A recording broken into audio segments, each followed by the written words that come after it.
여러분 요즘 마음은 어떻습니까? 여러분의 마음은 안녕하십니까? 여러분 마음을 가득 채우고 있는 것들은 무엇입니까? 여러분이 핸드폰을 집어들면 제일 많이 누르는 앱, 또 제일 많이 들어가 보는 유튜브 채널, 또 제일 많이 검색해보는 검색어는 무엇입니까? 여러분 요즘 마음의 상태는 어떻습니까? 여러분의 마음 환합니까? 어둡습니까?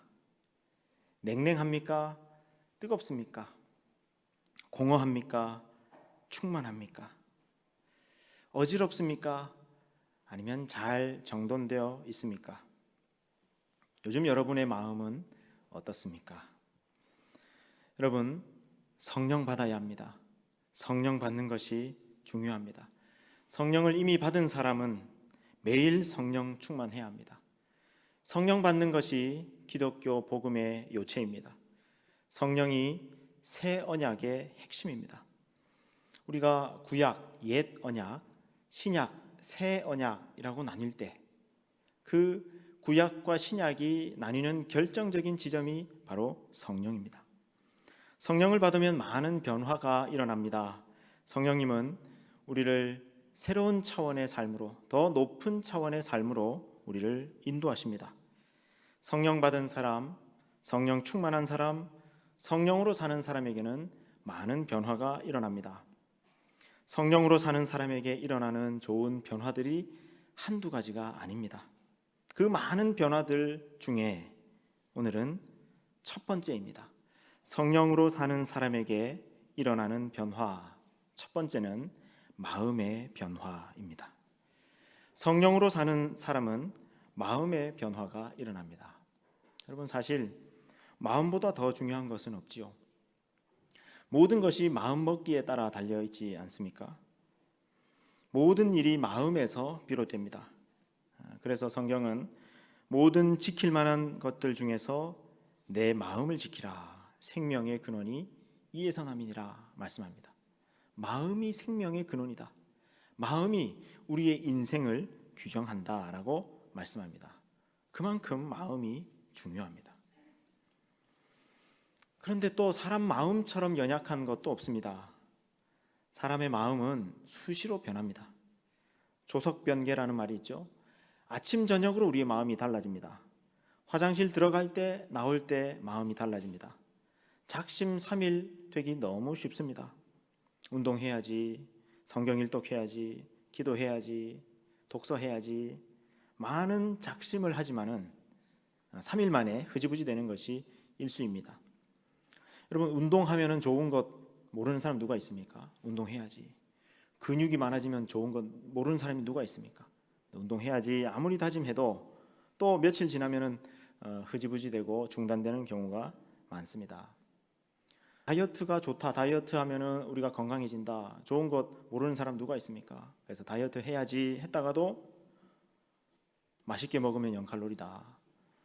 그리고 다이어트는 내일부터다. 그러면서 또 미루고 되는 것이 우리 마음이고 우리의 삶입니다. 여러분 성경 일독도 마찬가지입니다. 여러분 성경 일독 다 다짐해 보셨죠? 예. 성경 일독이 우리 사실 해마다 연초에 1월 1일에 성경 일독이 목표인 사람 많지 않습니까? 성경 일독 해야지 다짐하고 그래서 성경 읽어갑니다. 창세기는 아주 재밌습니다. 스토리가 이어지니까요.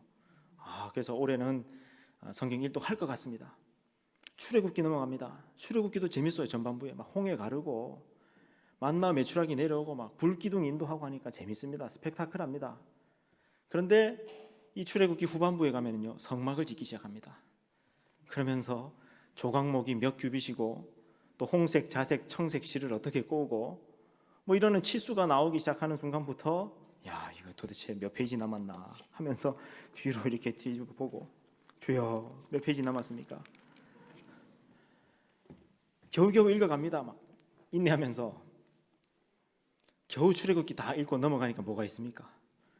레위기가 나오잖아요. 5대 제사, 번제, 소제, 화목제, 속죄제, 속건제 막 제사가 나오는데 제사법에 제물을 바치는데 양이나 염소를 바치는데 정강이 뼈를 어떻게 하고 콩팥에 붙은 기름을 어떻게 하고 간의 거풀을 어떻게 하고 막 이렇게 정육점 이야기 비슷한 그런 이야기들이 계속 나오면서 이 제사가 나와 무슨 상관이냐, 내 인생과 무슨 상관이냐 싶고 그러면서 주여 하다가 덮어버리면요 또 내년 1월 1일에 다짐할 때까지 그냥 넘어가잖아요. 여러분 그렇게 해서 우리의 이 성경 일독, 성경 통독이 중단되는 경우가 얼마나 많습니까? 마음을 먹어도 마음 먹은 대로 잘 안 됩니다. 그게 우리 마음입니다. 이것뿐만이 아니죠. 용서해야지, 사랑해야지, 감사해야지, 기뻐해야지, 평안해야지 이런 것들도요. 우리가 아무리 마음을 먹어도 그 마음처럼 그게 잘 안 됩니다. 왜 그러냐? 여러분 사람 마음 속에는요. 이 죄성이라는 것이 얽혀 있어서 그렇습니다. 본성적으로 사람은 그 마음 속에 이기심, 교만, 나태, 욕심 그런 것들이 얽혀 있습니다. 마음을 먹어도 마음 먹은 대로 잘 안 됩니다.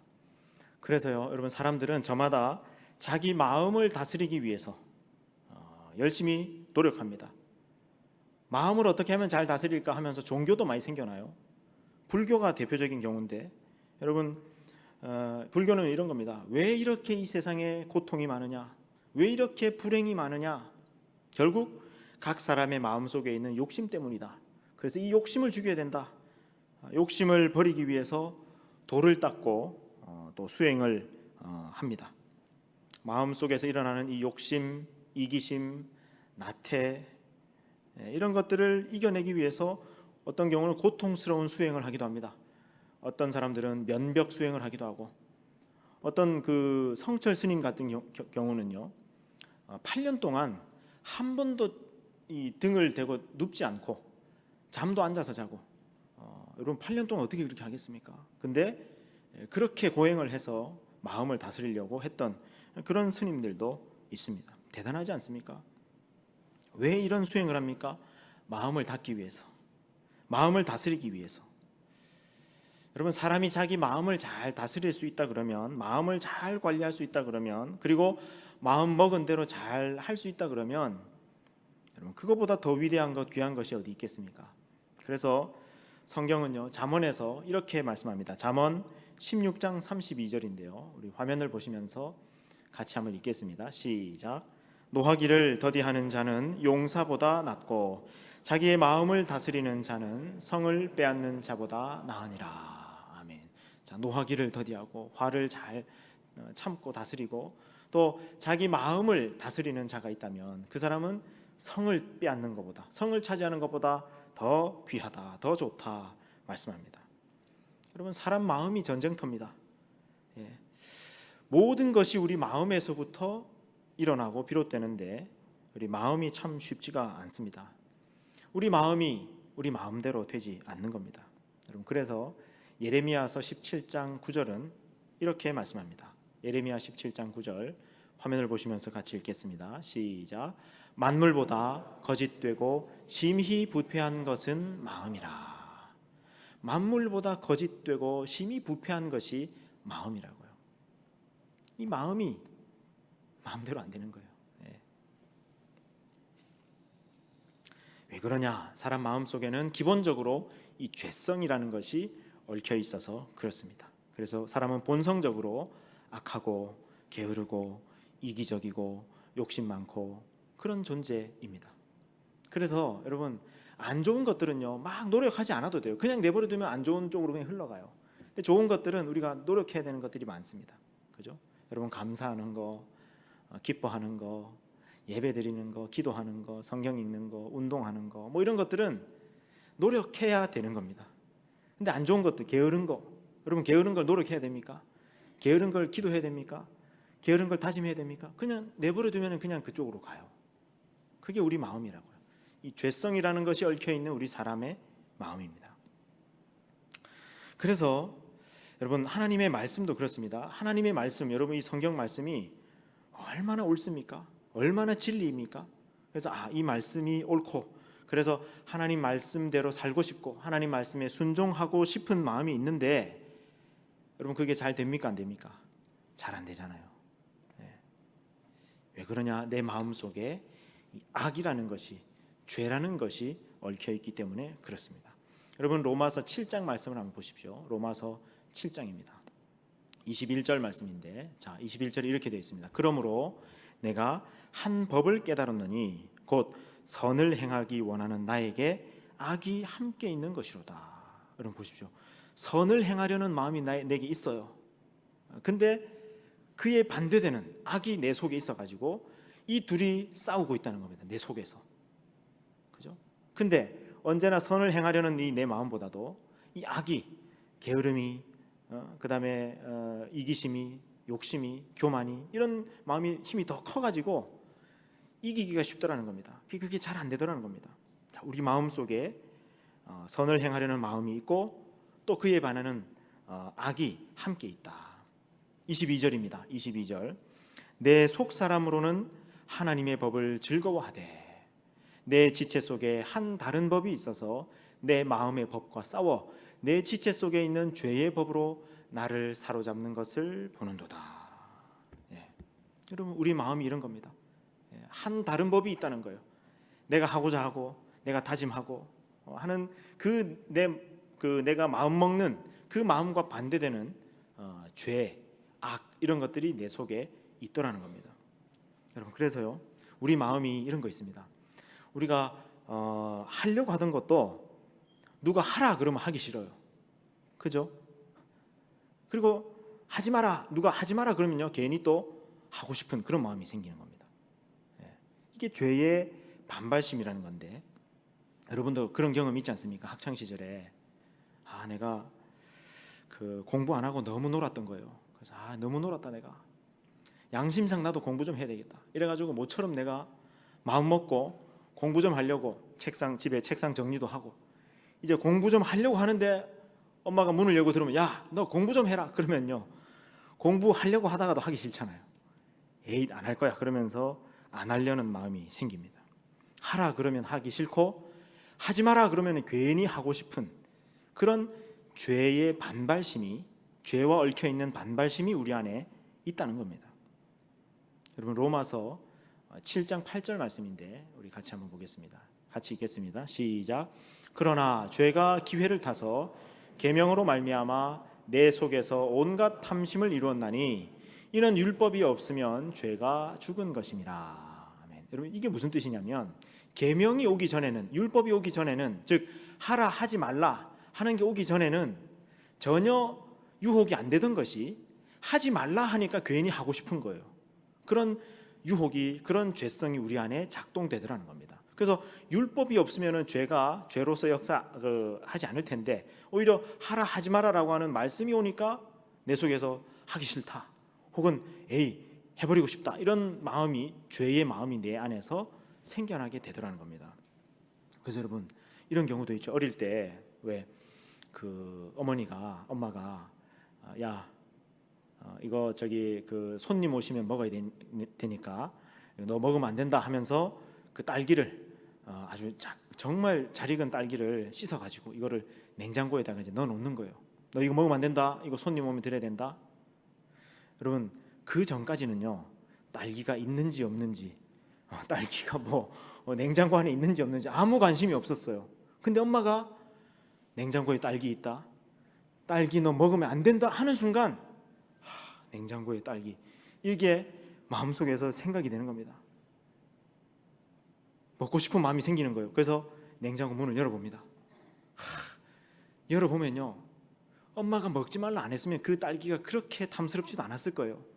근데 엄마가 먹지 말라라고 했기 때문에 그 딸기를 보는 순간 너무 탐스러운 거예요. 탐스럽고 보암직도 하고 먹음직도 하고 너무 하나 먹어보고 싶은 겁니다. 하나만 먹어보자. 하나만 먹습니다. 먹는 순간 그냥 막 전기가 통하는 것 같아요. 너무 맛있는 거예요. 하나만 더 먹자. 하나 더 먹습니다. 하나만 더 먹자 하다가 에이 다 먹어버리자 이래가지고 다 먹었다가 엄마가 돌아오셔가지고 심판이 임하는 겁니다.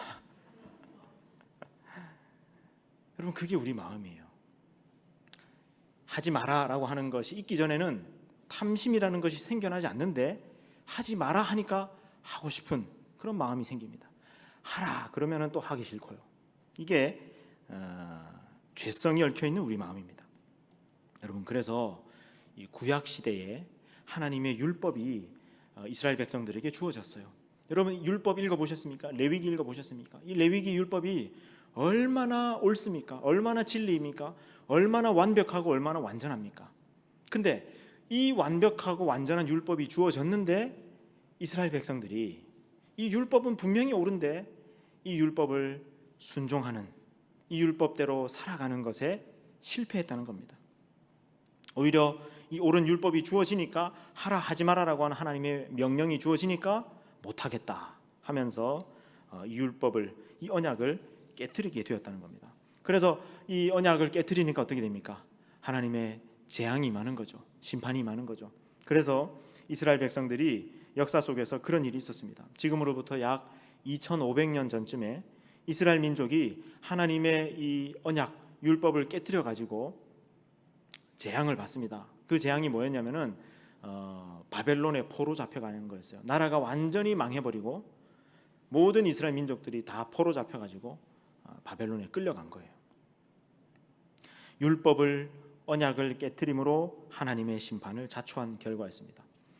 그 심판이, 그 재앙이 너무 컸기 때문에 이스라엘 백성들에게는, 그 민족에게는 아주 큰 실패감과 절망감이 무겁게 내리누르고 있었습니다. 그때 하나님께서 예언자들을 보내십니다. 예언자들 보내셔서, 선지자들 보내셔서 하나님의 말씀을 주시고 새로운 계획을 말씀하십니다. 이대로는 안 되겠다. 이 율법이 문제가 있어서가 아니라 이 율법은 너무 옳은데 이걸 행할 수 있는 능력이 저들 속에 없기 때문에 순종하지 못하고 율법을, 이 언약을 깨트리는 저 이스라엘 백성들 안 되겠다. 이대로는 안 되겠다. 새로운 대책이 필요하다 하시면서 하나님이 새로운 말씀, 새로운 계획을 우리에게 주십니다. 자, 여러분 그 시대에 활동했던 선지자들 중에 제일 대표적인 선지자가 바로 에스겔하고 예레미야라는 두 선지자였습니다.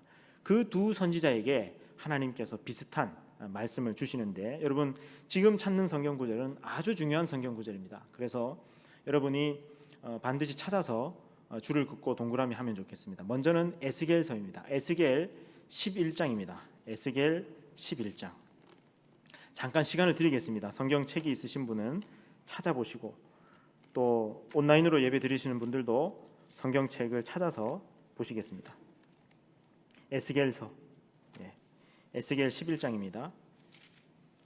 자, 에스겔 11장이 어디에 있냐면은 구약 성경 1162페이지에 있습니다. 1163쪽, 62쪽 그렇게 있습니다. 에스겔서 11장 19절입니다. 찾았습니까? 에스겔 11장 19절, 20절. 찾으셨으면 우리 같이 한번 읽겠습니다. 시작. 내가 그들에게 한 마음을 주고 그 속에 새 영을 주며 그 몸에서 돌 같은 마음을 제거하고 살처럼 부드러운 마음을 주어 내 율례를 따르며 내 규례를 지켜 행하게 하리니 그들은 내 백성이 되고 나는 그들의 하나님이 되리라. 아멘. 자, 하나님 19절에 보니까 하나님이 뭘 주시겠다는 겁니까? 한 마음을 주시고 또 그 속에 새 영을 주시겠다, 그렇게 말씀하죠. 여러분 새 영에다가 동그라미 하십시오. 그리고 돌 같은 마음에다가도 동그라미 하십시오. 그 다음에 살처럼 부드러운 마음에다가도 동그라미 하십시오. 하나님께서 새 영을 주시는데 새 영을 주셔서 무슨 일이 일어나느냐? 돌 같은 마음을 제거하시고 살처럼 부드러운 마음을 주실 거다, 그렇게 말씀합니다. 그래서 20절이 뭡니까? 내 율례를 따르며 내 규례를 지켜 행하게 하리니, 하나님께서 새 마음을 주시고 부드러운 마음을 주셔가지고 하나님의 율법을 지켜 행하게 할 것이다. 그래서 마침내 그들은 내 백성이 되고 나는 그들의 하나님이 되리라. 여러분 여기도 줄을 그어 놓으세요. 그들은 내 백성이 되고 나는 그들의 하나님이 되리라. 줄 그어 놓으시고 그 밑에다가 언약 백성이라고 쓰십시오. 하나님과 언약이 맺어졌다는 것이 이 표현입니다. 그들은 내 백성이 되고 나는 그들의 하나님이 되리라. 이게 하나님과 언약이 맺어졌다 이 말이에요. 아까는요 이 율법을 행하기로 그 구약 시대 때 시내산에서 이 율법을 주셨을 때 이 율법을 통해서 이 율법을 지키고 행하기로 언약을 맺었잖아요. 근데 이 율법은 너무나 옳은데 이걸 행하지를 못했다는 겁니다. 그래서 이 언약이 깨져버렸어요. 그죠? 근데 이제 하나님께서 새 영을 너희에게 주셔가지고, 여러분 이 새 영이 뭐겠습니까? 성령이죠. 성령을 너희에게 보내주셔가지고, 성령을 각 사람의 속에 보내주셔서 돌 같은 마음을 제거하시고 또 살처럼 부드러운 마음을 주실 것이다. 자, 이 똑같은 말씀이 에스겔서에 한 번 더 나옵니다. 36장입니다. 자, 페이지를 넘겨서 36장을 한번 찾아주시기 바랍니다. 에스겔서 36장, 36장 26절, 27절입니다. 1208페이지 에스겔서 36장 26절, 27절. 여러분 아까 에스겔 11장도 이 36장도 정말 중요한 말씀이니까요. 별표 많이 해두십시오. 자, 26절, 27절. 혹시 성경책이 없으신 분은 화면을 보시면서 우리 같이 한번 읽겠습니다. 시작. 또 새 영을 너희 속에 두고 새 마음을 너희에게 주되 너희 육신에서 굳은 마음을 제거하고 부드러운 마음을 줄 것이며 또 내 영을 너희 속에 두어 너희로 내 율례를 행하게 하리니 너희가 내 규례를 지켜 행할지라. 아멘. 자, 26절 다시 띄워 주시겠습니까? 26절. 26절에 보니까 또 새 영을 너희 속에 둘 것이고, 새 영 동그라미 하시고, 그 다음에 새 마음을 너희에게 줄 것이다. 새 마음 동그라미 하시고. 자, 여러분 새 영을 주신다는 게 뭐라고요? 하나님이 성령을 주신다. 근데 이 성령을 어디 주신다는 겁니까? 너희 속에 주실 것이다. 우리 속에 성령이 임할 것이다. 이게 뭡니까? 우리가 지난 3주 동안 계속 말했던 성령 받는 것, 성령 충만한 것, 성령으로 사는 것을 의미하죠. 자, 그러면 여러분 이렇게 성령 받고 성령 충만하고 성령으로 사는 사람이 되면 어떻게 된다고요? 그 뒤에 하나님께서 새 마음을 우리에게 주실 것이다. 여러분 아까 제가 서두에 성령 받은 사람, 성령으로 사는 사람에게 무슨 일이 일어난다고? 제일 중요한 것, 마음의 변화가 일어난다 그랬죠. 하나님께서 성령을 통해서 우리의 마음을 건드시는 겁니다. 우리의 마음을 변화시키는 겁니다. 만물보다 심히 부패하고 거짓된 것이라고 하는 그 마음을, 우리도 우리 마음이 마음대로 안 되는 이 마음을 성령께서 건드시고 변화시키시겠다라는 거예요. 이게 성령의 역사입니다. 자, 그래서 여러분 어떻게 되느냐? 새 영을 너희에게 보내주시겠다라고 하는 것은 언제 보내주시겠다는 거냐면은 오순절 성령 강림 그리고 그 이후에 이제 성령을 보내주시겠다. 자, 근데 이제 성령을 통해서 새 마음을 너희에게 주시겠다는 것을 이 에스겔서는 아주 생생한 그림 언어로 말씀하고 있어요. 마치 대학병원 흉부외과 수술실 같은 장면을 하나님께서 보여주십니다. 그게 그 뒤에 나오는데요. 여러분 새 마음을 너희에게 주되 너희 육신에서 굳은 마음을 제거하시고 부드러운 마음을 줄 것이다. 여러분 여기 굳은 마음에다가도 동그라미 하시고 또 부드러운 마음에다가도 동그라미 하십시오. 여러분 굳은 마음이라고 되어 있는데 이때 이 마음을 심장이라고도 번역할 수 있거든요. 심장. 그러면은 굳은 심장을 제거하고 그 말이에요. 근데 아까 에스겔 11장에는 뭐라고 말씀했습니까? 굳은 마음이 이긴 마음이었는데 어떻게 굳은 마음이에요? 돌처럼 딱딱하게 굳은 마음을 제거하고 그랬죠. 돌같이 굳은 심장을 제거하고 거기다가 어떤 심장을 넣어준다는 겁니까? 부드러운 마음을, 부드러운 심장을 넣어줄 것이다. 아까 에스겔 11장대로라면 어떤 심장이요? 살처럼 부드러운 심장을. 본래 우리 속에는 돌처럼 굳은 심장이 있었다는 거예요. 완전히 심근경색이죠. 심근경색이 너무 심해가지고 심장이 잘 안 뛰는 거예요. 심장이 굳어 있습니다. 여러분 심장이 굳어 있으면은요 내가 하고 싶은 것을 할 수가 없습니다. 오르막길을 올라가거나 계단을 올라가고 싶어도요 계단을 올라가지 못합니다. 숨이 차고 입술이 파래집니다. 그리고 내가 지금 저기까지 뛰어가고 싶어요. 그리고 지금 뛰어가야 되는 상황이에요. 뛰어가야 되는 상황인 거 알아요. 그런데 심장이 딱딱하게 굳어 있으면, 심장에 병이 있으면 뛰어갈 수 없습니다. 나는 저기까지 뛰어가야지 마음 먹는다고 마음이 되는 게 아니에요. 심장이 굳어 있으면 안 되는 겁니다. 근데 하나님께서 지금 뭘 하신다는 겁니까? 그 돌처럼 굳어 있는 심장을 빼내시고 마치 심장 이식 수술하듯이 나에게 어떤 심장을 넣어준다는 겁니까? 살처럼 부드러운 심장, 완전히 펄펄 살아서 펄떡펄떡 뛰는 그런 심장을 나한테 이식시켜 주더라는 겁니다.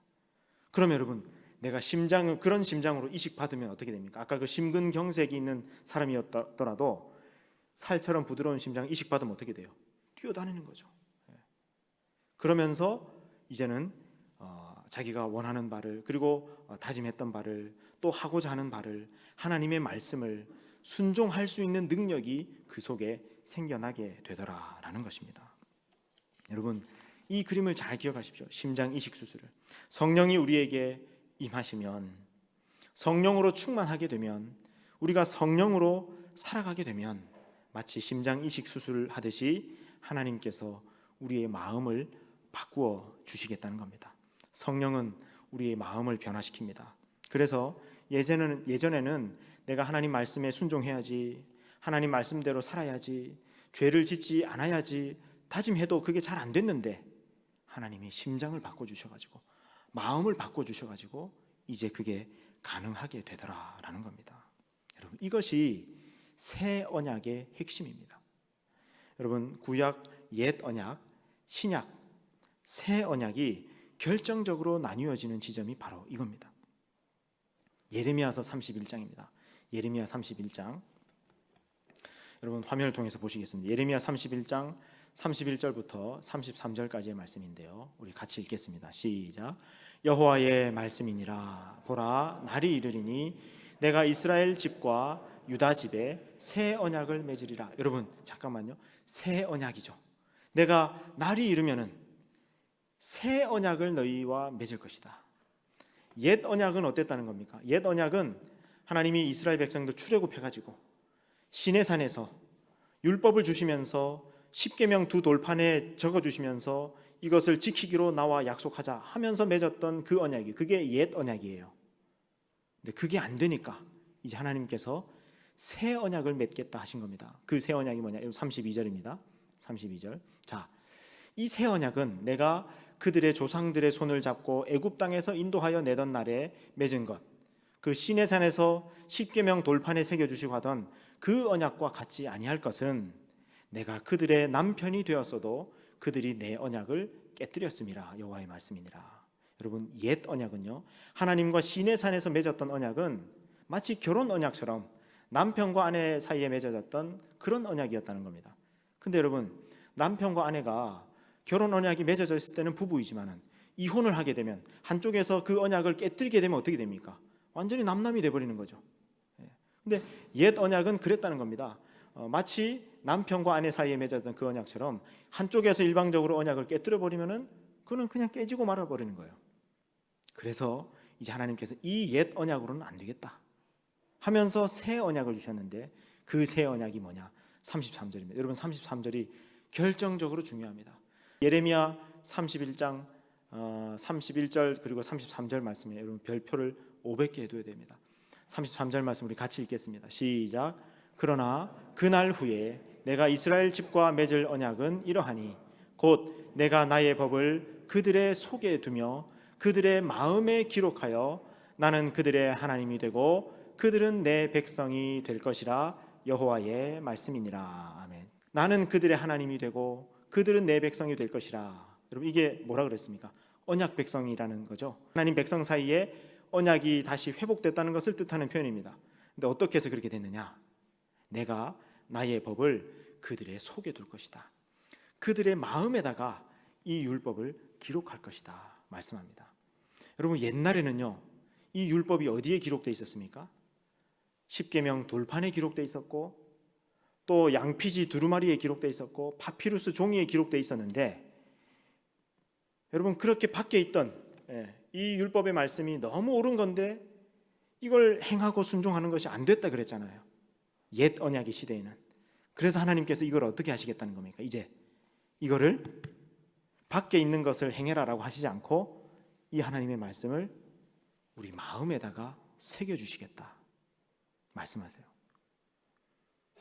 아까 에스겔서의 말씀과 합하면 펄펄 뛰는 그 부드러운 심장, 그 심장에다가 하나님의 말씀을 직접 새겨주시겠다. 그럼 어떻게 됩니까? 하나님의 말씀을 행하는 사람이 된다라는 겁니다. 우리의 마음이 변해가지고요. 그러니까 이 새 언약의 핵심은 하나님께서 성령을 통해서 우리의 마음에다가 하나님의 말씀을 새겨주시고, 그래서 우리가 그 하나님의 말씀을 실천하고 순종할 수 있게 되는 것, 여기에 새 언약의 의미가 있습니다. 여러분, 제가 결정적으로 중요하다고 말씀드린 이 에스겔서 11장 36장 그리고 예레미야서 이 31장, 요 두 말씀을, 이 중요한 두 말씀을 딱 붙여놓은, 하나로 딱 붙여놓은 신약의 성경 구절이 있습니다. 고린도후서 3장 3절 말씀입니다. 고린도후서 3장 3절, 화면을 보시면서 같이 읽겠습니다. 시작. 너희는 우리로 말미암아 나타난 그리스도의 편지니 이는 먹으로 쓴 것이 아니요 오직 살아계신 하나님의 영으로 쓴 것이며 또 돌판에 쓴 것이 아니요 오직 육의 마음판에 쓴 것이니라. 아멘. 자, 보세요. 너희는 우리로 말미암아 나타난 그리스도의 편지다. 너희에게 하나님의 메시지가, 그리스도의 편지가 쓰여져 있다. 근데 너희에게 쓰여진 이 하나님의 말씀은 먹으로 쓴 것이 아니다. 잉크로 쓴 것이 아니다. 볼펜으로 쓴 것이 아니다. 어떻게 쓰여진 것이냐? 하나님의 영으로 쓰여진 것인데 돌판이나 종이에 기록된 것이 아니라 어디에 기록됐다고요? 육의 마음판에 기록됐다. 여러분, 저 육의 마음판 동그라미 하시고 하나님의 영에도 동그라미 하셔야 됩니다. 자, 근데 저 육의 마음판이라는 것이, 육이라는 것이 아까 에스겔 11장 36장이에요. 아까 하나님께서 심장 이식해 주신다 그랬죠. 돌처럼 굳은 심장을 제거하시고 살처럼 부드러운 마음을, 심장을 주시겠다 그랬죠. 그때 그 살, 그게 이 고린도후서 3장 3절의 저 육이에요. 여러분, 육은 한자고 살이지 않습니까?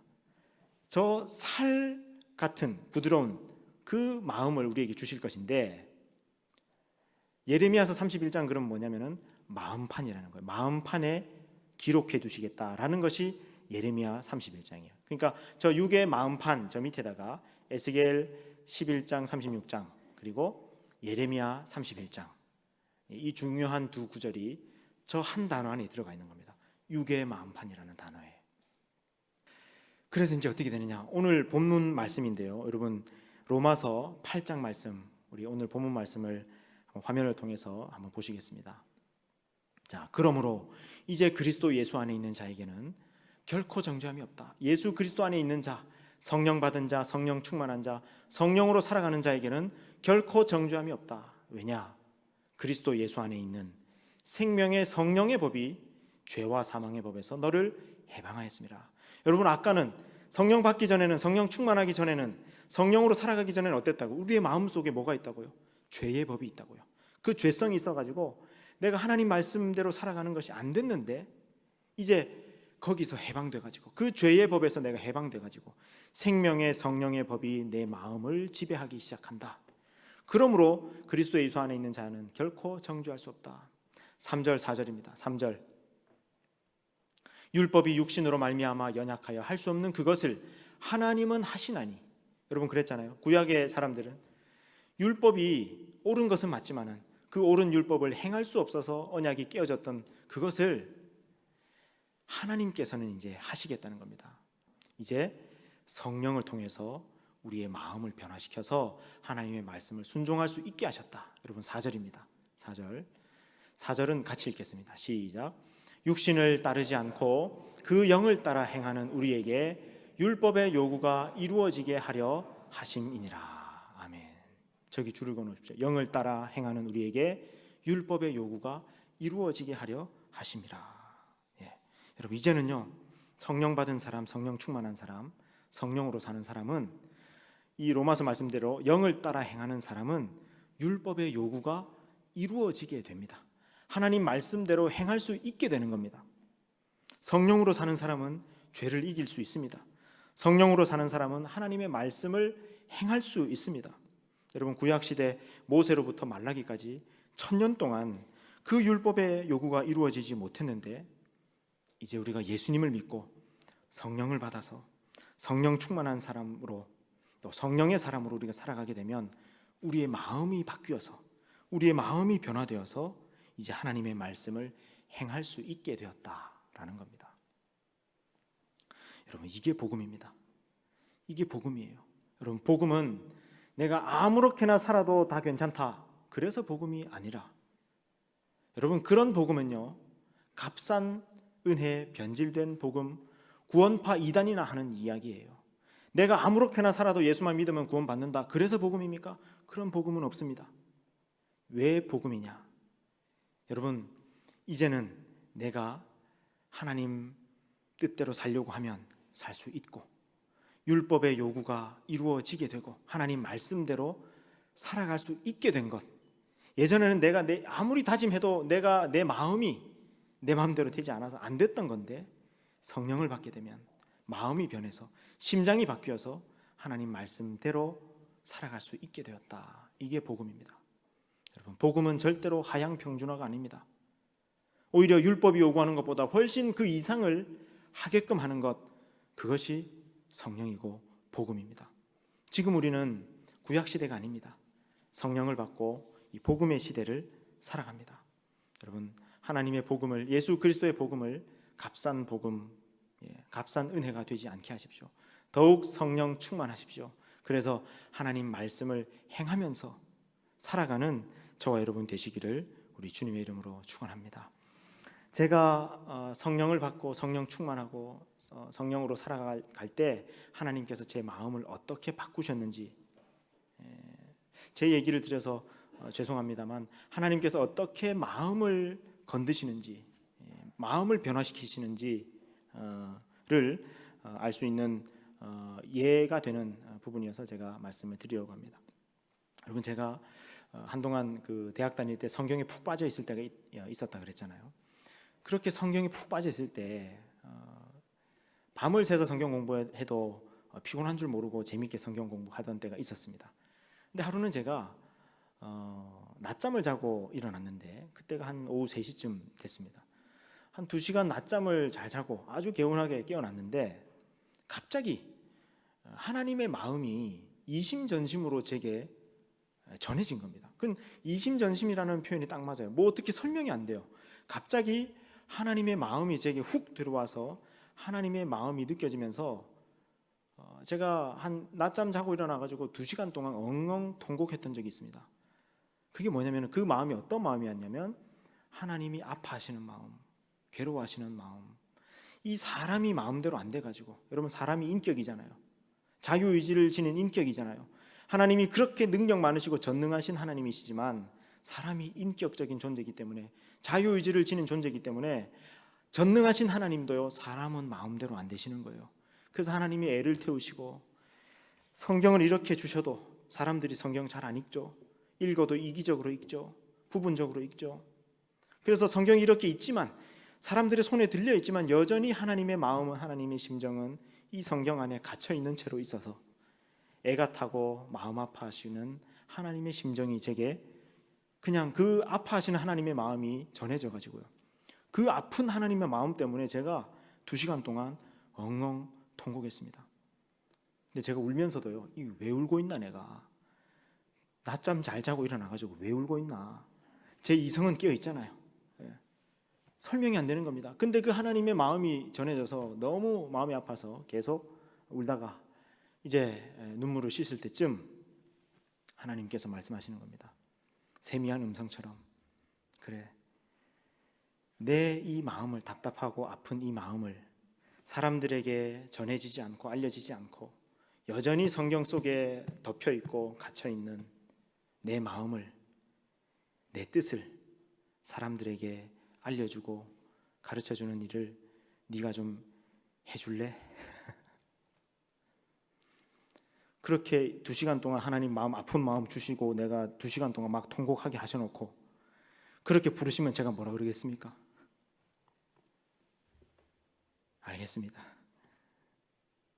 그러고는 제가 목사가 되기로 결심하고 지금 이 자리에까지 나와 있습니다.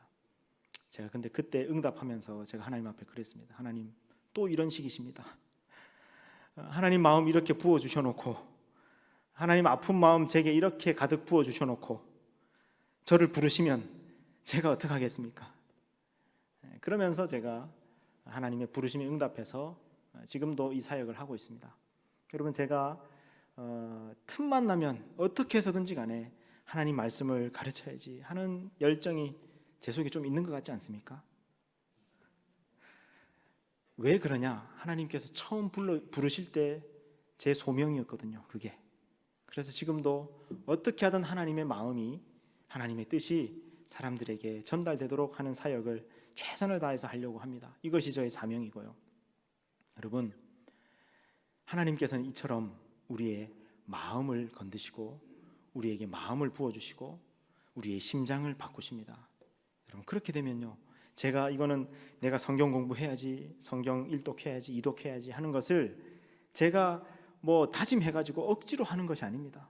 여러분, 저는요 성경을 지금까지 한 50번 읽었습니다. 그래서 제가 여러분들에게 여러분 나이 수만큼 성경 읽으세요, 자신 있게 얘기할 수 있습니다. 아직까지는요. 근데 여러분, 청년들이니까 제가 도전하기도 해요. 얼마 안 읽어도 되잖아요, 여러분 나이 수만큼 읽으려면. 근데 그렇게 읽는 것이, 통독하는 것이 억지로 막 다짐해서 겨우겨우 하는 것이 아닙니다.